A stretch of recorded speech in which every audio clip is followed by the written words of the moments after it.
Allez, Rabotai, Ezrenu Beshem Hashem, Oseh Shamayim Vaaretz. Alors, c'est un midrash qui se situe dans Masertot Ketanot, qui s'appelle Maseret Smachot de Rabbi Chia. Il est marqué la chose suivante: Caché Adam notait la moute lorsqu'un homme tente à partir de ce monde-là. Omrim lo, on lui dit, Idvade al maasecha lifne shetelech le'olamecha.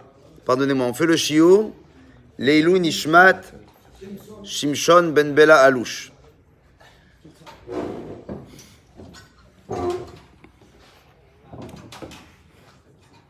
Voilà, s'il vous plaît. Il est marqué que donc avant de partir de ce monde-là, Omrim lo, on lui dit à cet homme-là, Idvade al maasecha lifne shetelech le'olamecha. Et fait vidouille. On lui demande de quoi? De faire les supplications, de reconnaître ses travers. Dit le Midrash, il est évident que ce conseil-là, il peut faire frémir une personne, ou be'enei rabim inidmet kishmiat harikat hasharim eniftachim le'azivat ha'olam. Lefichach mosif mimomrim lo miyad, et on lui dit juste après à cet homme-là, she'im tidvade yebekar siman shata omed lesayem et chayecha. On lui dit, mais si tu commences maintenant à faire vidouille, tu vas montrer à travers cela que shata omed lesayem, que tu arrives à la fin de tes jours. Et la draba, ayu anashim rabim shedafka lachar sheidvadu al-chatem erichu yamim. Et on leur dit parfois à certaines personnes, sache que en ayant fait au contraire vidouille, tu marques pas la fin de ta vie, mais beaucoup de personnes au contraire ont réussi à allonger leur vie, ne serait-ce qu'en faisant justement quoi? Le vidouille. Et il dit, Ve'ayu arbe anashim sheme'anu leidvadot kedei limana misiman razé. Et beaucoup de fois des gens n'ont pas voulu le faire en pensant que ça allait marquer justement la fin de leur vie. Et quoi? Et justement, ils sont partis de ce monde-là sans avoir pu faire convenablement les supplications. Yesh anashim rabim be'iri'im amalchim bashuk. Et il y en a beaucoup même qui sont en très bonne santé, qui malgré tout continuent à faire vidouille alors qu'ils sont en parfaite santé. Kedai lecha leidvadot. Ça m'est arrivé ça déjà d'ailleurs. Ici, c'était à Paoli Calmette. Il y avait un type qui m'a dit, vous voulez quoi là? Vous voulez me faire les... Alors je lui dis non, pas du tout, il n'est pas question, pourquoi? Il m'a dit non, moi je suis pas encore... Et ben ce gars-là en question, il est parti sans faire le vidéo. D'accord? Et au contraire, j'ai eu même des fois, au contraire, des gens me demandaient comment on fait le vidouille, parce qu'ils savaient qu'ils allaient partir. D'autres qui ont fait le vidouille, et qui sont encore en vie, Baruch Hashem, aujourd'hui où je vous parle. Donc c'est-à-dire qu'il dit, le vidouille, ça s'appelle pas, il faut pas voir ça maintenant comme voilà, exactement, style, une fois qu'il va faire vidouille, alors ça, il va pouvoir partir de ce monde. Non, pas du tout. C'est ce que veut dire ici le Midrash, en tout cas. Kedai lecha leidvadot, ça vaut le coup. Il dit, kitachen, car il est possible que ce vidouille-là, il va causer le fait qu'on va pouvoir pardonner sur toutes tes fautes. Vetiske l'arich yamim. Et de cette façon-là, tu vas pouvoir mériter un arichut yamim, avoir une rallonger, pardonnez-moi, les jours. Le Zohar, il dit, la grandeur du vidouille, et surtout l'utilité pour l'homme, ou kotev shekasher adam mitvade. Le Zohar, il dit que lorsqu'un homme fait vidouille, chatati, aviti, pashati, qu'est-ce qui se passe? Yesh bekar kedei latzil adam mikol hamekatregim alav bashamayim. Il a la possibilité, grâce à cela, de repousser tous les Mekatregim. C'est qui les Mekatregim? Les anges accusateurs qu'il aurait sur lui. Il est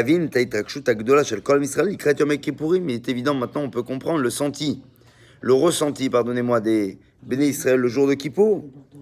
Kacher Bet Hamikdash, lorsque le Bet Hamikdash était existant, Va Kohen Agadol aya omer et avidouille. Et rappelez-vous, le Kohen Gadol, il disait Ana Hashem Chatati Aviti. On refait le vidouille. et plusieurs fois, en son nom, au nom du Klal Israël, et dedans, dans la prière justement de Moussaf, Barishona Yamitvade al Chatae Atzmo Uvneveto. Il reconnaissait ses propres torts et les torts aussi du Klal Israël. Varka Yamitvade al Chatae Shevet HaKohanim. Ensuite, il parlait des fautes de la tribu des Kohanim. Et ensuite, il pouvait parler effectivement du vidouille du peuple tout entier. Im vidouille shel kol adam meorer rachamei shamayim, ma meorer vidouille shel hakohen hagadol vet hamikdash biyom haKippurim. Il dit, imaginez-vous si les supplications de l'homme peuvent éveiller en soi la miséricorde d'Akadosh Baruch Hu, ma meorer vidouille shel hakohen hagadol vet hamikdash biyom haKippurim. Alors qu'est-ce que peut réveiller, imaginez-vous, le vidouille du Kohen Gadol dans le Bet Hamikdash le jour de Yom Kippour? D'un autre côté, il dit ici, Atkama shanu mitrakshim min ha'ma'amad, haim anu cholim la'avin ma pesher hadavar she'adam echad mitvade avur adam acher. Il dit à part ça, il dit c'est quand même pas clair l'histoire. Comment un type, en l'occurrence le Kohen Gadol, il avait la possibilité de faire un vidouille, mais qui allait être un vidouille aussi pour les autres. Il dit reconnaître, c'est reconnaître ses propres fautes. Je peux pas reconnaître les fautes du voisin. Je peux pas dire, ah, il a fauté, ah, il a fait mal, ah, il a volé, il a fait de la shonara. Non.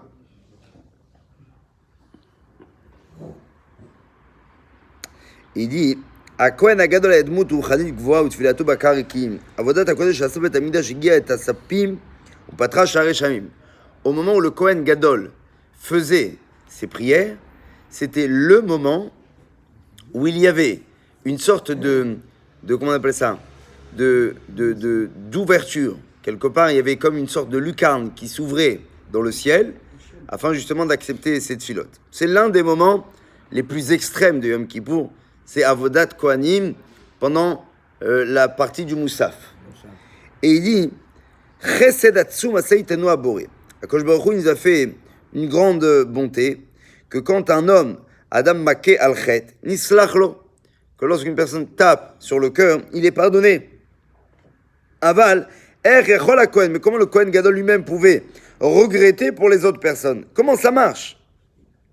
Il ramène ici, au nom d'un Rav qui a écrit un livre qui s'appelle Sichot la Sefer, et qui dit la chose suivante. Il dit, la réponse est Ardout, c'est l'unité. C'est-à-dire, il dit les Kohanim, ce sont les enfants de Aaron à Kohen, Asher Orish Levana Vetrunat Ardout Amufla'a, où il a fait hériter à ses propres enfants, eh bien, le caractère de l'unité.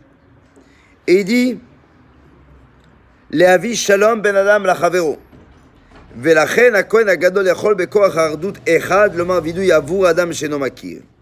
Il dit en fait, ce que le Kohen Gadol a reçu, c'est justement le caractère de l'unité. Et par ce caractère de l'unité, il est en mesure de pouvoir être tout simplement, lui, le représentant de tout le Klal Israël.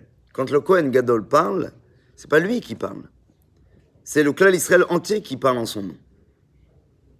Et il dit cette chose-là, seul le Kohen l'avait. En général, un homme qui a fauté, il faisait quoi? Il amenait un sacrifice. Ici, le Kohanim achlou et tabasa ou bazot aïta kaparot ou kaklalaïdou a Kohanim ochlim balim itkaprim. Qu'est-ce qui se passait au Bet Hamikdash? Quelqu'un avait fauté, il amenait un sacrifice. Il amenait un sacrifice. Et quand il amenait le sacrifice, on devait manger des parties du korban. C'est qui mangeait les parties de ce korban? C'était les Kohanim. La Gemara dit, l'homme amène le sacrifice, le Kohen mange. Il dit, dans la consommation de tout cela, que se passe-t-il? Eh bien, il se passe tout simplement que les Béalim, les propriétaires, sont pardonnés tout simplement par la consommation des Kohanim. Imaginez-vous ce que ça veut dire. Comment c'est possible de dire que la relation de la consommation de l'un va pouvoir expier la faute de l'autre? Et il dit, מפעמות בו מידות הנפש מאוחדות של סבו אבישראל הגדול והרום מאוחד עם העם ביד אחת המאוחדת מכל מכה כל העם על לב האומה ואומר חטאתי לך השם אנא סלח לי מהיום et יהודי טוב יותר. En clair, d'ici on voit la force que détenait le Kohen se retrouver essentiellement, j'ai envie de dire, dans la possibilité de ressentir l'autre et de se sentir uni avec tout le monde. Et dans ce caractère-là de l'unité qui permet aujourd'hui, encore jusqu'à maintenant, que lorsque le Kohen Gadol, on citait son vidouille, en fait, on faisait pas citer son propre vidouille, mais on faisait citer, pardonnez-moi, eh bien, le vidouille du tout le cas d'Israël, par rapport à quoi? À cette capacité qu'il avait, l'unité. D'ailleurs, il y a quelqu'un qui m'a dit, comment ça se fait qu'un Kohen ne peut pas se marier avec une femme divorcée? Et comment ça se fait qu'un Kohen Gadol ne peut pas se marier avec une veuve? Et on avait vu, rappelez-vous, au nom du Shem Mishmuel, ça fait quelques années, je vous l'avais déjà dit, qu'en fait, le Kohen, lui, sa particularité, l'entité du Kohen, c'est quoi? C'est l'unité. C'est celui qui, quelque part, prend le fil du divin avec le fil de l'homme et il les branche. En faisant le Korban, qu'est-ce qu'il faisait le Kohen? Le Kohen, il avait cette capacité de relier les mondes, relier Akadosh Baruch Hu avec ses enfants. C'est le Kohen, c'était le travail du Kohen, de faire le branchement. Autrement dit, la caractéristique ou la spécificité du monde du Kohen la plus forte, c'était quoi? La connexion, l'unité. Si un Kohen se marie avec une femme divorcée, c'est une femme qui en elle, en son sein, elle a subi une sorte eh bien, exactement, c'est la kritout, c'est-à-dire la séparation. C'est pas juste dans sa vie, il y a un passé, ou voilà ce qui s'est passé. Non, pas du tout. C'est que le divorce l'a amené à cette femme-là à être, quelque part, une de ses caractéristiques, c'est quoi? C'est la séparation. Et à un niveau encore plus fort, c'est une séparation qui est non choisie. C'est laquelle? C'est la veuve. Elle n'a pas choisi de se séparer. C'est Dieu qui a demandé à créer en elle une séparation. C'est pour ça qu'on est plus rigoureux, quelque part, pour la almana. La almana, c'est seulement le Kohen Gadol qui est interdite. C'est-à-dire qu'elle, elle a un shemetz, elle a une étincelle de séparation. Alors que la Groucha, elle a un caractère, à proprement dit, finalement, de séparative. Pardonnez-moi de le dire de cette façon, mais c'est ce que ça veut dire. C'est-à-dire que la spécificité du Kohen était l'antithèse de ce que pouvait porter en elle une femme pareille. Donc voilà, qu'Akadosh Baruch Hu nous aide véritablement à faire en sorte que, eh bien, de la même manière, les tfilotes qui seront dites par le Chazan le jour de Yom Kippour auront justement cet aspect de pouvoir porter les prières des autres, non pas de les transporter, mais de porter avec les autres, puisque ce qu'il dira, c'est un petit peu au nom de tous qu'il les dit, comme si que lui-même le ressentait, comme si que eux-mêmes ressentaient ce qu'il disait. Chazak Obrou, Kaddish. Amen.